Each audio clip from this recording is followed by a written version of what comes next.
नमस्कार, स्वागत है आपका डे नाइट स्टडी के इस ऑनलाइन लर्निंग प्लेटफॉर्म पे।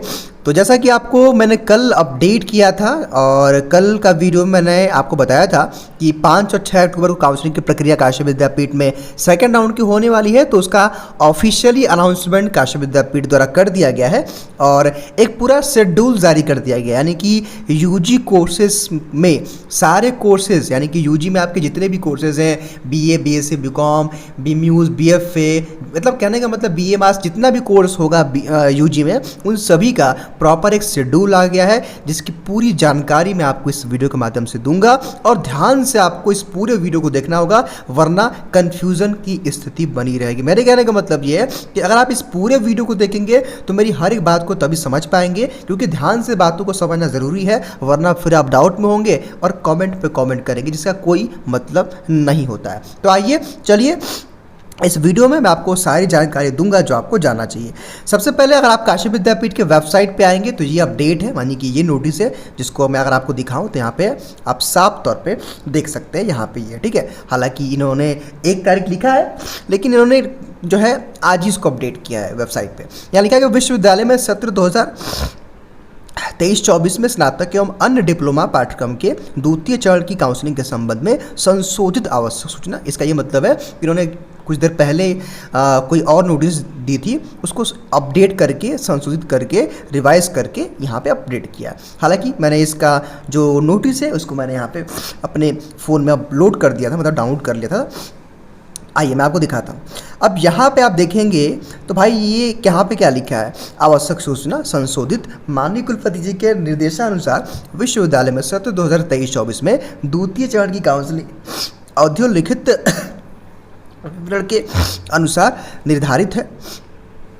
थोड़ा सा देखिए, बहुत ज़्यादा हमको जुकाम बुखार है, तो थोड़ा सा आप लोग एडजस्ट करिएगा। हालांकि हम समझाने का पूरा प्रयास कर रहे हैं। देखिए, अब यहाँ पे ये काउंसलिंग की डेट शीट का एक कॉलम है, कोर्स का नाम का कॉलम है, काउंसलिंग की प्लेस का कॉलम है, कैटेगरी का कॉलम है और फीस सबमिशन का कॉलम है। ठीक, अब इसको समझना बहुत ज़रूरी है, लेकिन इसको समझाने से पहले जो आपके मन में एक डाउट चल रहा होगा कि सर किस किस कैटेगरी का काउंसलिंग हो रहा है, या फिर सर किसको कब जाना है, ये कैसे मालूम चलेगा। तो देखिए, सबसे पहले तो यहाँ पे सभी कैटेगरी के बच्चों को बुलाया जा रहा है। आप देखेंगे तो मैं आपको समझाऊंगा, लेकिन एक विशेष बात का आप ध्यान रखें। लेट सपोज मैं आपको समझा रहा हूँ कि भाई 5 तारीख को अगर आपकी काउंसलिंग है तो उससे कम से कम 2 दिन पहले आपकी मेरिट लिस्ट आ जाएगी और आपको मैसेज भी चला जाएगा। ठीक है, अगर आपका लेट सपोज कि 6 तारीख को काउंसलिंग है तो 2 दिन पहले आप मान लीजिए। ठीक, हाँ, एक बात आप और ध्यान देंगे कि आपको गेट पास डाउनलोड करना होता है। हालांकि गेट पास के बारे में ऑलरेडी मैंने डिस्कस किया है और मेरे ख्याल से आप सब जानते होंगे गेट पास क्या होता है। अगर जिनको नहीं पता है वो लोग एक काम कर लेंगे कि एक बार आप चैनल पे विजिट कर लेंगे। देखिए, ये हम लोग का चैनल है, आप सब जानते हैं। और ये देखिए प्लेलिस्ट, जब आप प्लेलिस्ट में नीचे आप आओगे तो यहाँ पे लिखा है ना MGKBP काउंसलिंग एडमिशन प्रोसेस। इसी वाले प्लेलिस्ट में आपको सारे वीडियोस मिल जाएंगे जो सबसे इंपॉर्टेंट। देखिए, इसमें आपको फीस का जो है, यहाँ पे काउंसलिंग का, देखिए यहाँ पे गेट पास, देखिए यहाँ पे देखिए मैंने किया ना गेट पास। ये गेट पास क्या होता है, इसका कैसे डाउनलोड करते हैं, इसके बारे में इस वीडियो को देख लीजिएगा।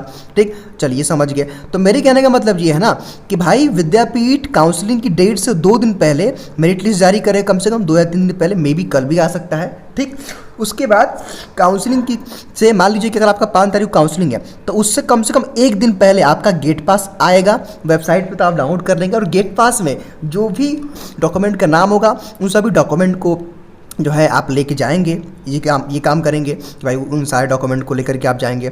उसके बाद जो है, जो भी अभ्यर्थी हैं, जितना भी उस पर इंस्ट्रक्शन लिखा होगा लेके जाएंगे। अब यहाँ पे समझिए, अब 5 अक्टूबर को जो काउंसलिंग है वो बीए और बीएससी एजी की है। बीए की जो काउंसलिंग है फैकल्टी ऑफ सोशल साइंस में है और फैकल्टी ऑफ कॉमर्स की है। लेकिन यहाँ बताया क्या गया है कि फैकल्टी ऑफ सोशल साइंस में अनरिजर्व कैटेगरी की है और फैकल्टी ऑफ कॉमर्स में रिजर्व प्लस ईडब्ल्यूएस कैटेगरी की है। ठीक, अब जो हमारे बच्चे बीएससी एजी के होंगे, भैरव तालाब परिसर में आप लोग कैंपस, मतलब भैरव तालाब परिसर में आप लोग काउंसलिंग के लिए जाएंगे। और ऑल कैटेगरी का मतलब है कि सभी कैटेगरी के बच्चों का नाम निकाला जाएगा और सभी जो है बच्चे वहाँ पे काउंसलिंग के लिए जाएंगे। ध्यान दीजिएगा, जो अभ्यर्थी 5 तारीख को काउंसलिंग कराएंगे उनको 6 और 7 को पेमेंट करने के लिए मैसेज जाएगा। अगर नहीं भी जाएगा तो आप लोग पोर्टल पर जाकर चेक करेंगे तो पेमेंट का ऑप्शन आएगा, तो आप पेमेंट कर दीजिएगा। और ध्यान दीजिएगा कि 6-7 के बीच में आपको पेमेंट करना पड़ेगा, वरना फिर आपका एडमिशन कैंसिल हो जाएगा। ठीक है, चलिए आगे देखिए। उसके बाद जो 6 अक्टूबर को जो काउंसलिंग की प्रक्रिया होने वाली है उसमें बीए मास कम्युनिकेशन है, बीसीए है, बीएससी बायोलॉजी है, बीएससी मैथमेटिक्स है, बीएससी टेक्सटाइल एंड हैंडलूम है, बीकॉम है, और यहाँ पे BA LLB 5 year integrated course यानी कि बीए एलएलबी है, बी ड्रामा है, BFA, BMus, diploma in drama, self finance, diploma in कर्मकांड, डिप्लोमा इन जो है कर्मकांड। देखिए ये सारे कोर्सेज हैं और इसमें ऑल कैटेगरी के बच्चों को जो है काउंसलिंग के लिए 6 अक्टूबर को बुलाया जाएगा और 7 और 8 के बीच में आपको पेमेंट करना पड़ेगा। ठीक, अब आपको सभी डॉक्यूमेंट लेके जाना है। अगर आपको कोई डाउट होगा तो एक काम करिएगा कि ये जो प्लेलिस्ट है ना जो मैंने बताया, इस प्लेलिस्ट में वो सारे इंपॉर्टेंट वीडियोज़ हैं जिनकी आपको आवश्यकता है, तो इस वीडियो को देख लीजिएगा और मेरे ख्याल से ये डाउट क्लियर है। ठीक है, लिस्ट में नाम आएगा। और एक बात और ध्यान दीजिएगा कि जो बच्चे पेड सीट का इंतजार कर रहे होंगे, मैं बता देना चाहता हूँ, जो पेड सीट के बच्चे इंतजार कर रहे होंगे, तो देखिए ये रेगुलर सीट की लिस्ट है और इस लिस्ट के बाद यानी कि इस काउंसलिंग के बाद